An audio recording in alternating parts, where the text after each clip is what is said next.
Ja poznám strašne veľa kapiel, už som spomenul tých Katastrofy, určite aj Čá, to sú také dve najúspešnejšie, ale je kopec ďalších undergroundovejších kapiel, ale veľmi dobrých. Ja neviem, to ťažko takto z hlavy vrať, ale ja neviem. Začnem s Volenom. Ruineum, Brain Dealers, Plastery. Čo ma napadá? Z Bystrice Gágor, Abstract, Bloody Redemption z Revúcej, Lunatic Gods. Tých kapiel je strašne veľa. Vestage z Košíc, čo sme aj my s nimi hrali, ale aj čo ešte sme s nimi nehrali, ale veľa z nich aj poznám, lebo proste za tú dobu, tých 20 alebo 25 rokov, čo chodím po týchto kluboch a krčmách, tak sa proste s tými ľuďmi stretneš.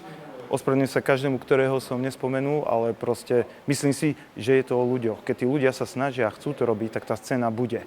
Samozrejme, to promo je dôležitá vec a nie každý má na to, aby si zaplatil veľkú promočnú spoločnosť. A je to o tom, potom, ako sa ja tomu venujem. Samozrejme, underground je underground, prvá liga je prvá liga, ale myslím si, že ten underground dneska aj celosvetovo není o nič horší ako tá prvá liga. Akurát tá prvá liga to má lepšie zmanéžované, lepšie spromované a je do toho udreté viac peňazí.